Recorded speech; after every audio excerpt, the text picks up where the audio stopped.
Anggota keluarga yang terkasih, pengorbanan Tuhan Yesus Kristus di kayu salib adalah bukti cinta dan kasih-Nya kepada umat yang dikasihinya. Ia rela memberikan dirinya melewati jalan penderitaan dan sengsara sebagai bukti kerelaannya tunduk dan taat kepada kehendak Allah Bapa. Tubuhnya terkoyak dan tercabik, darahnya yang suci tertumpah di Kalvari menjadi sebuah pengakuan bahwa ia sungguh patut dimuliakan oleh segenap umat tebusannya. Anggota keluarga yang terkasih, dalam perenungan yang mendalam di Jumat Agung ini, kita pun prihatin dengan mereka yang sakit dan menderita. Kita membutuhkan Tuhan agar virus corona cepat berlalu dari kita semua.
Pertolongan kita dalam kebaktian Jumat Agung adalah di dalam nama Tuhan yang menjadikan langit dan bumi, yang memelihara ciptaannya sampai selama-lamanya. Amin. Kasih karunia dan damai sejahtera dari Allah, Bapa kita dan dari Tuhan Yesus Kristus menyertai saudara sekalian. Dan menyertai saudara juga.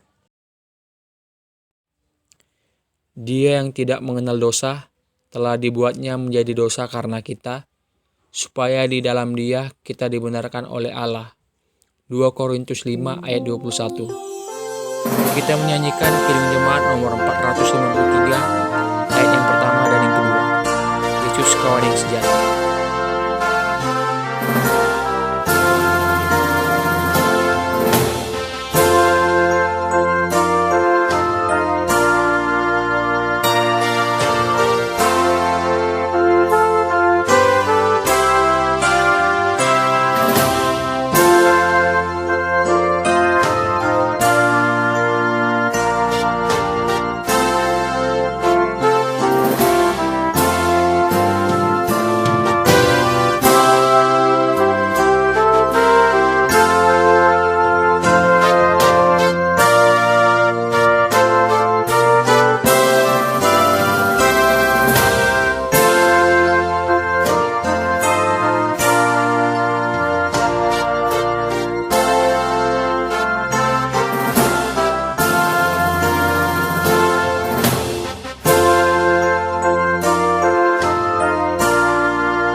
memberi kesempatan terlebih dahulu kepada setiap anggota keluarga untuk mengakui dosa dalam doanya masing-masing. Selanjutnya, Bapak memimpin doa.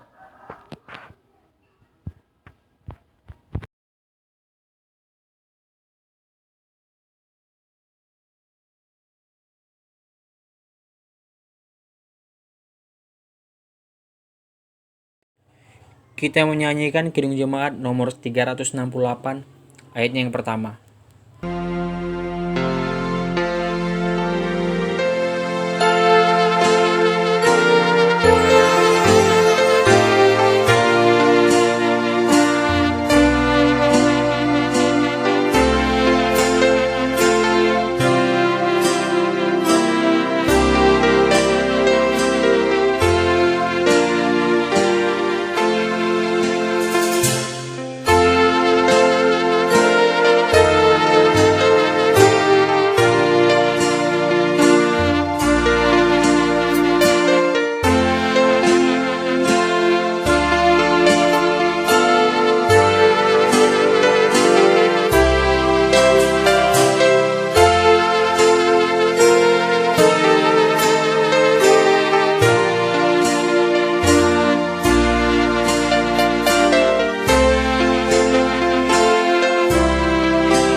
Dengarlah berita anugerah Allah dari Yohanes 3 ayat 16.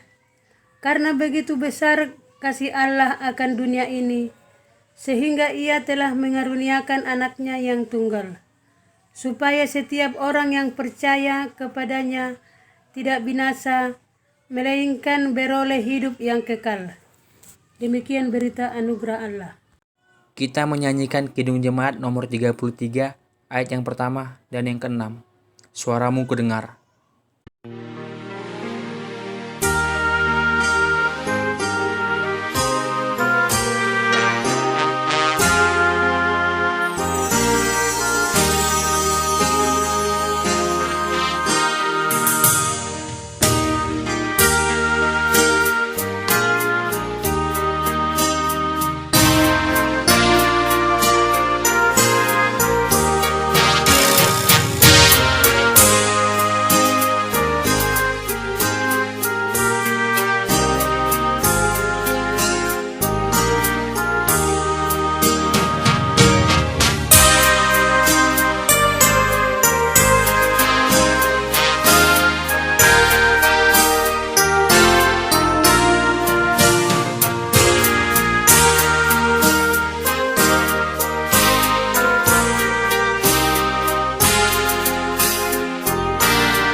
Pujian-pujian, Mazmur 22, ayat yang kedua hingga yang ke-12. Allahku, Allahku, mengapa engkau meninggalkan aku? berseru, tetapi engkau tetap jauh dan tidak menolong aku. Allahku, aku berseru-seru pada waktu siang, tetapi engkau tidak menjawab. Dan pada waktu malam, tetapi tidak juga aku tenang. Padahal engkaulah yang kudus, yang bersemayam di atas puji-pujian orang Israel. Kepadamu nenek moyang kami percaya. Mereka percaya, dan engkau meluputkan mereka.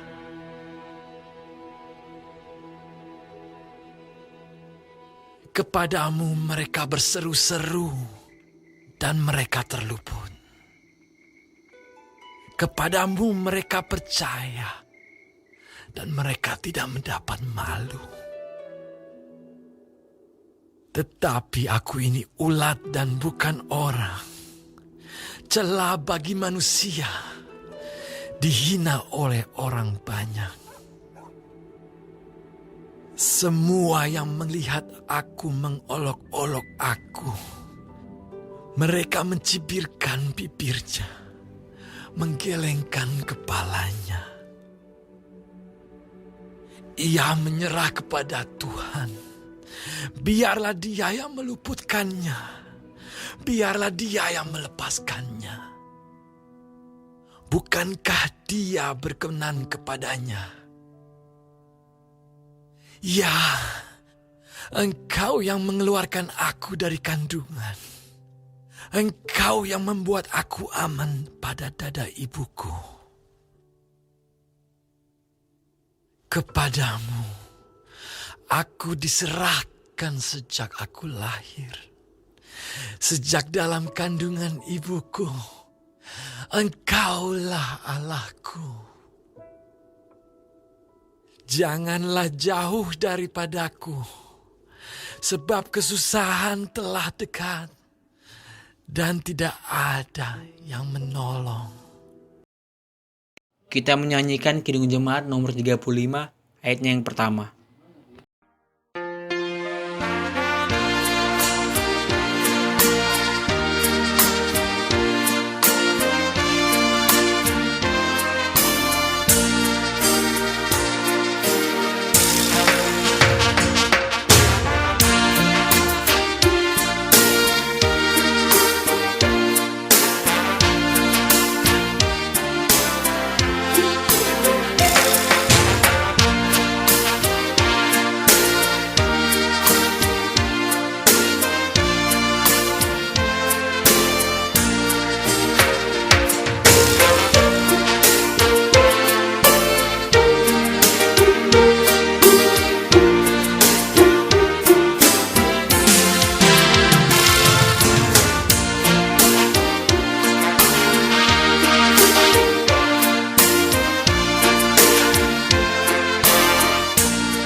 Berdoa dan membacakan Roma 5 ayat 6 hingga yang ke-11.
Karena waktu kita masih lemah, Kristus telah mati untuk kita orang-orang durhaka pada waktu yang ditentukan oleh Allah.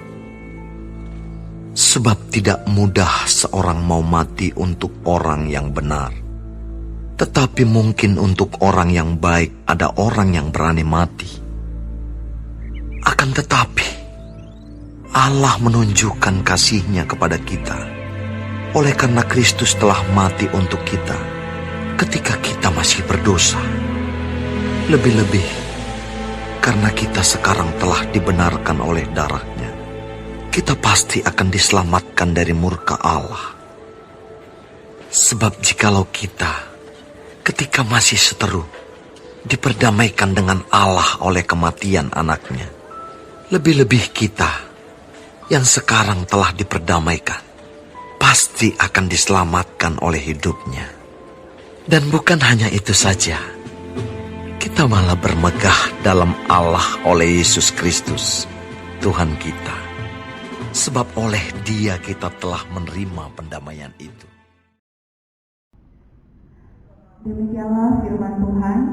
Yang berbahagia adalah setiap kita yang mendengar firman-Nya dan yang melakukan hari lepas hari. Hosiana.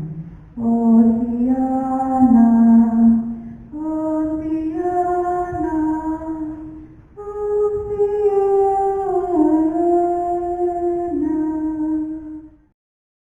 Salam sejahtera bagi kita semua, mama, saudara-saudara, anak-anakku yang terkasih. Selamat merayakan Hari Jumat Agung, hari di mana Tuhan Yesus yang kita kenal sebagai juru selamat kita disiksa, dihukum mati, dan disalibkan di Bukit Golgota. Bapak Mama, saudara yang terkasih dalam Tuhan kita Yesus Kristus, tema kita pada hari ini adalah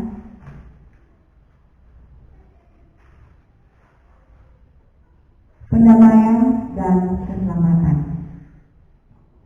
Berdamai adalah salah satu hasil akhir yang didapat oleh seseorang dengan pihak kedua yang berseteru, dan mereka bersepakat untuk mengakhiri perseteruan mereka, memulihkan diri mereka dalam perkataan, pikiran, sikap, dan perbuatan yang saling menyakiti. Pada akhirnya mereka akan bersepakat untuk berdamai. Nah, Bapak-Bapak yang terkasih, dalam situasi ini, baik saya maupun Bapak-Mama saudara yang pernah mengalami hubungan yang kurang baik dengan orang lain, atau orang lain yang merasa tidak baik dengan kita, pasti kita akan merasa tidak tenang, kita akan merasa khawatir, dan berbagai macam perasaan itu akan timbul dalam hati kita. Sehingga bagi kita yang merasa bahwa situasi itu terlalu menekan, kita berpikir, sudah kalau begitu lebih baik saya berdamai saja. Berdamai adalah jalan terbaik yang biasanya diambil untuk memulihkan suatu relasi yang rusak. Nah, begitupun dengan yang kita lihat bersama atau yang kita kenal bersama dengan pendamaian. Kalau kita saja manusia tidak tenang ketika ada hubungan-hubungan kita yang tidak baik dengan sesama, kita merasa khawatir, kita merasa tidak tenang, kita merasa bahwa kalau begitu lebih baik cepat saya mengakhirinya dengan perdamaian. Apalagi Bapak Mama, kalau kita bicara tentang Yesus Kristus. Ketika Yesus datang ke dunia, Dia lahir dalam keluarga sederhana. Dia membawa misi selama 33 tahun Dia ada di dunia. Misinya adalah misi perdamaian. Dia ingin membawa, bukan Dia ingin, tapi memang Dia membawa misi perdamaian itu. Perdamaian kepada siapa? Perdamaian antara kita dengan Allah. Dia ingin supaya hubungan kita dengan Allah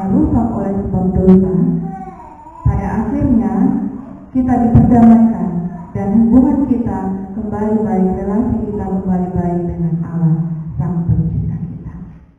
Bapak saudara yang terkasih, Rasul Paulus dalam Roma 5 ayat 6-11 menegaskan kepada kita bahwa pendamaian dan keselamatan adalah sebuah tindakan yang aktif dari Allah yang ditunjukkan melalui pengorbanan Tuhan Yesus Kristus di kayu salib untuk memperbaiki hubungan kita yang rusak itu.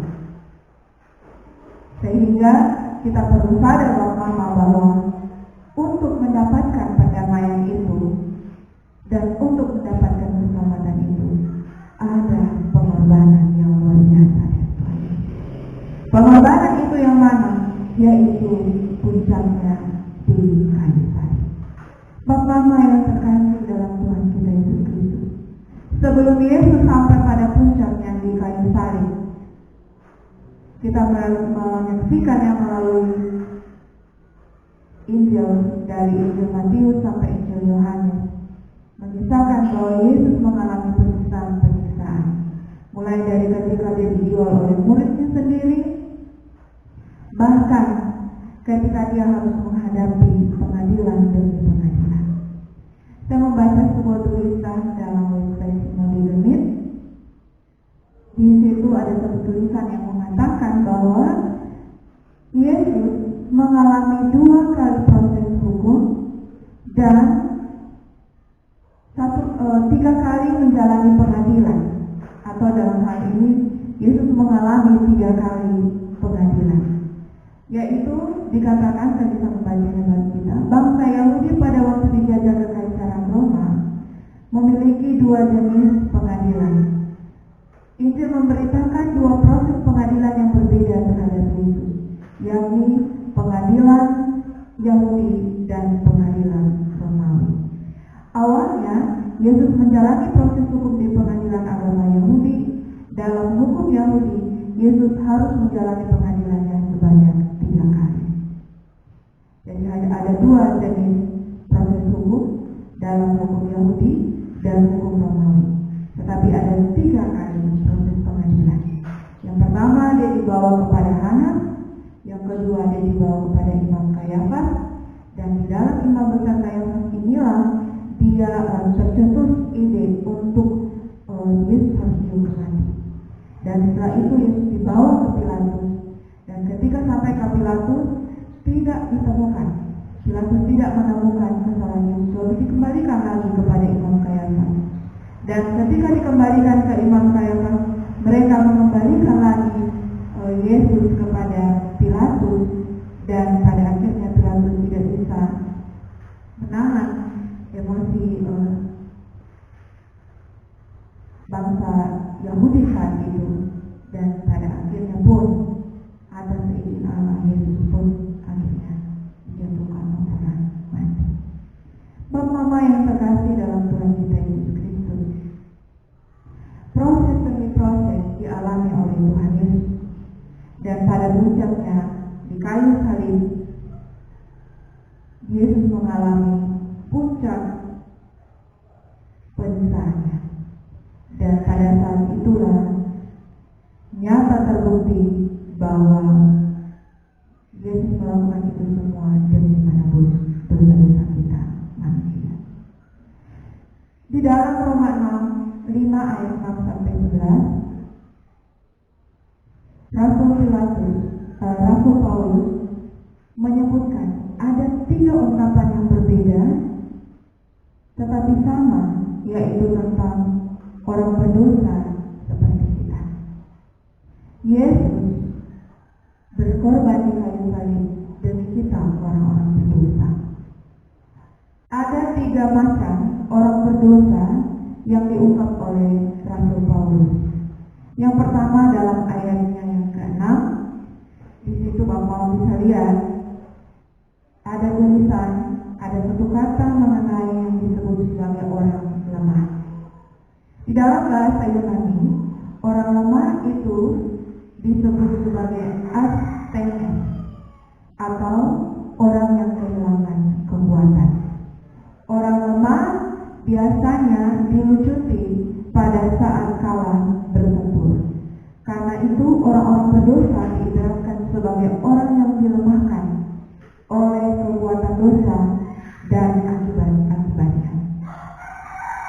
Kalau mau dibilang mungkin seperti orang yang gampang terpengaruh oleh rayuan-rayuan dunia, itu disebut sebagai orang yang lemah. Dia tidak mampu untuk menahan prinsipnya hidup dalam kebenaran. Dia tergoda oleh setiap rayuan-rayuan dunia. Rayuan-rayuan dunia itu seperti apa? Banyak macam bersama. Mulai dari mungkin orang menggoda kita untuk kita melakukan korupsi, orang menggoda kita untuk akhirnya rumah tangga kita bisa hancur, atau menggoda kita untuk kita melakukan kecurangan-kecurangan yang lainnya. Itu disebut sebagai orang lemah, karena orang yang gampang terpengaruh oleh dosa. Bapak-bapak yang terkasih dalam Tuhan kita Yesus Kristus, orang berdosa yang kedua dikategorikan sebagai orang yang durhaka. Itu juga masih ada di ayat yang ke-6. Dikatakan dalam istilah bahasa Yunani adalah asebes. Kalau tadi asenes, yang kedua adalah asebes. Ya. Asenes atau asebes. Yang orang durhaka adalah asebes. Asebes itu adalah orang-orang yang tidak beriman atau orang-orang yang tidak percaya.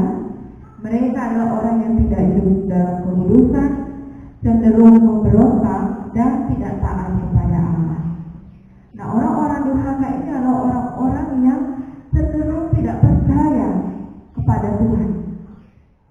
Dan mereka juga adalah orang-orang yang tidak percaya pada kuasa penyertaan Tuhan. Mereka orang-orang yang paling cepat membantah tentang siapa itu Tuhan dan sama sekali tidak meyakini bahwa Tuhan dan kuasanya itu ada. Nah, ini orang-orang durhaka, dikategorikan sebagai orang-orang durhaka. Jadi kan ada orang tua dan anak. Orang tua kalau marah kepada anaknya sering bilang, ini dasar anak durhaka. Karena ada orang tua atau ada kadang ucapan-ucapan dari kita yang menyebut memang dia itu durhaka.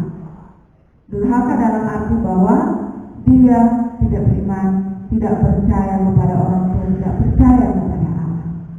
Bapak Mama yang terkasih, dan kelompok yang ketiga dalam ayat 10 ada istilah orang berdosa yang ketiga itu disebut sebagai orang yang seteru atau seterunya Allah. Dikatakan bahwa dia suka melawan perintah Allah. Jadi misalnya Tuhan Yesus mengatakan dalam Alkitab, kasihilah sama manusia seperti ini. Kasihilah musuhmu, berdamailah dengan musuhmu. Ampunilah kesalahan samamu, maka kesalahan akan diampuni oleh Bapa. Kira-kira itu sebagian kecil dari perintah-perintah Tuhan. Tapi orang-orang seteru ini orang-orang yang selalu melawan perintah-perintah Allah. Nah, Bapak yang terkasih dalam Tuhan kita Yesus Kristus, Allah dalam diri Yesus Kristus mendamaikan dirinya dengan kita manusia yang berdosa. Tindakan pendamaian itu dilakukan melalui sebuah pengorbanan yang agung. Pengorbanan yang agung itu adalah ia rela mati, rela disiksa untuk kita orang-orang yang lemah, untuk kita orang-orang yang durhaka, dan untuk kita orang-orang yang seteru. Pada uraian selanjutnya kita membaca bahwa pendamaian itu membangkitkan sebuah pengharapan bahwa kita pasti diselamatkan dalam hidup kita.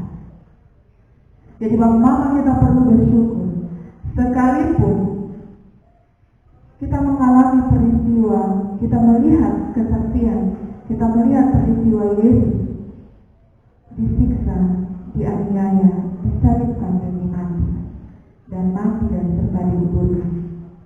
Tetapi di balik daripada semua itu, Yesus melakukan pendamaian untuk kita dengan Tuhan. Dan lebih daripada itu Mama, kita mengalami keselamatan yang kekal. Mama saudara yang terkasih dalam Tuhan kita Yesus Kristus, pendamaian yang Yesus lakukan kepada kita bukanlah sebuah pengharapan yang kosong, atau bukan sebuah cerita yang fiktif biasa atau hanya sebuah cerita biasa saja, melainkan ini merupakan sebuah kepastian iman bahwa di dalam Yesus ada pengorbanan, tetapi ada pendamaian dan ada keselamatan.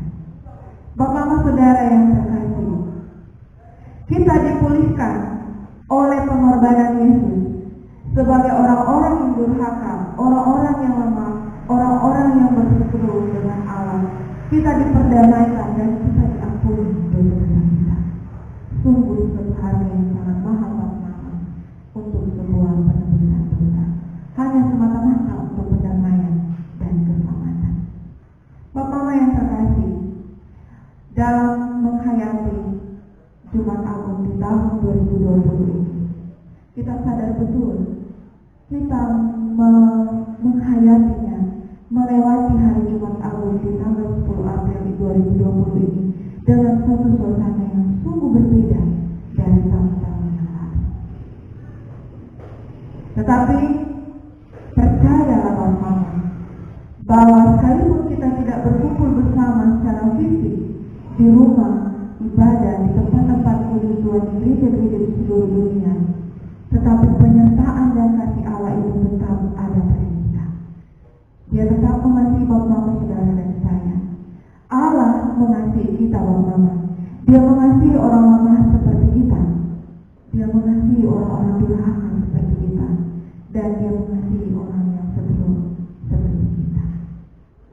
Bapak-bapak yang terkasih, dia mengasihi bumi dengan segala isinya yang sedang rentan ini. Beberapa waktu yang lalu saya menonton sebuah berita di televisi. Dikabarkan di Amerika Serikat ada seekor binatang harimau yang sudah terjangkit virus corona ini oleh salah satu petugas di kebun binatang itu.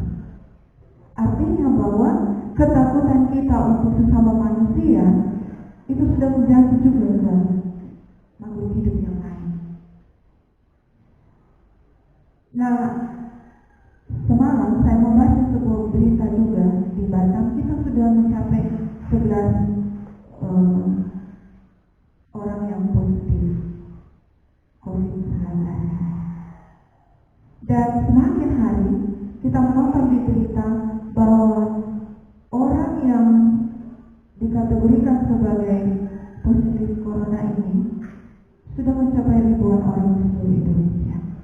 Kita tidak bicara melalui di seluruh dunia Bapak, tapi melalui Indonesia saja kita harus semakin bertambah. Di NTT semalam dinyatakan ada 1 orang yang positif corona. Bapak yang terkasih, secara manusia kita takut, secara manusia juga kita gentar, sebab kita tidak tahu pasti kapan corona itu bisa datang ke tubuh kita. Melalui siapa, kita tidak bisa prediksi itu.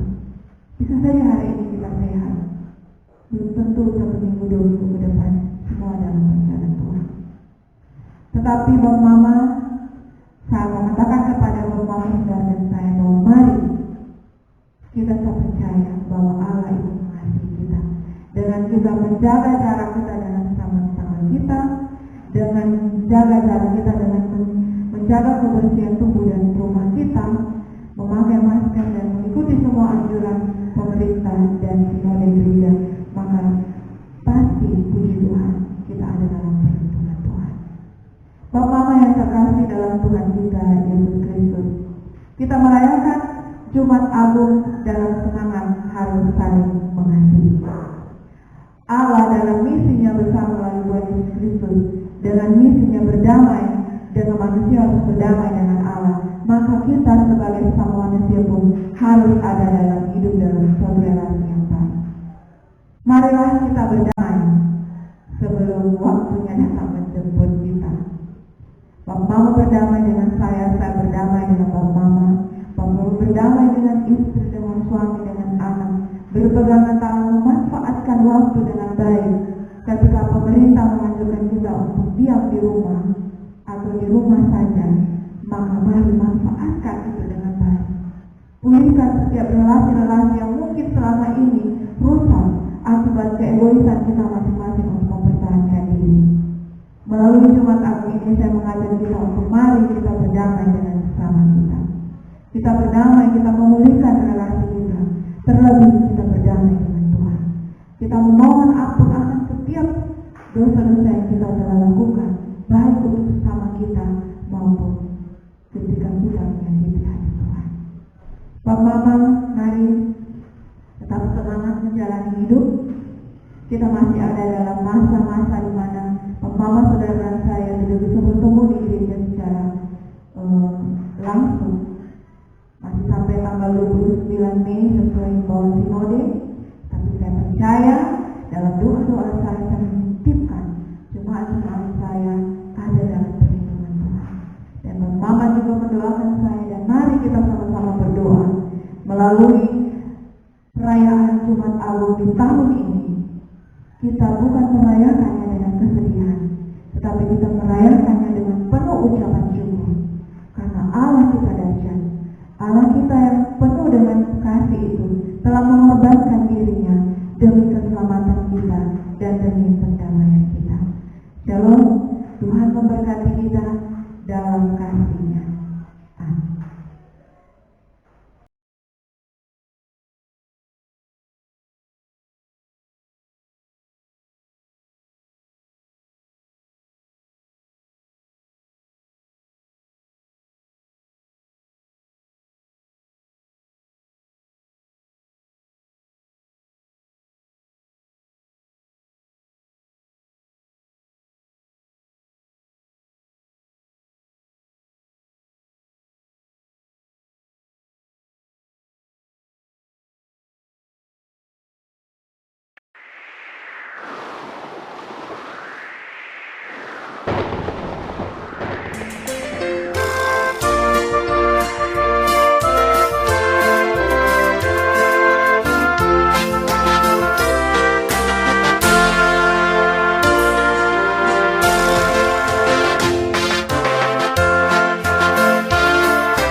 kita akan masuk dalam pengutusan.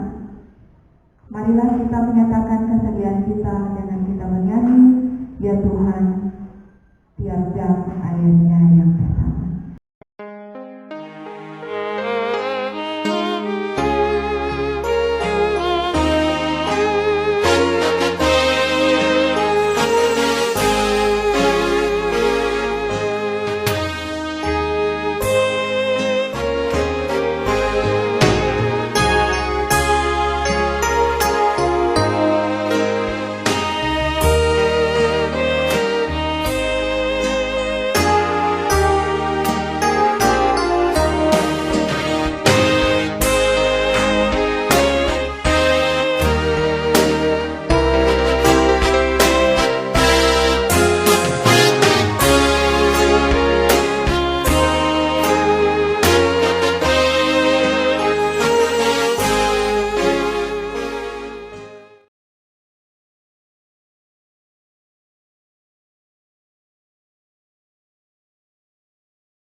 Arahkanlah hati dan pikiranmu kepada Tuhan, dan terimalah berkat-Nya. Tuhan yang menderita bagi kamu adalah Tuhan yang senantiasa mengasihi kamu, sehingga kamu beroleh anugerah keselamatan kekal, dan dalam anugerah salib Kristus, kamu diperkaya dengan damai sejahtera, dan dalam nama Bapa dan Anak dan Roh Kudus. Amin. Amin. Amin.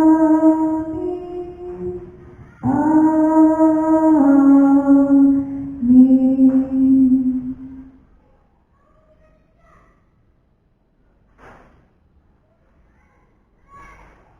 Ibadah selesai, Tuhan memberkati kita. Shalom.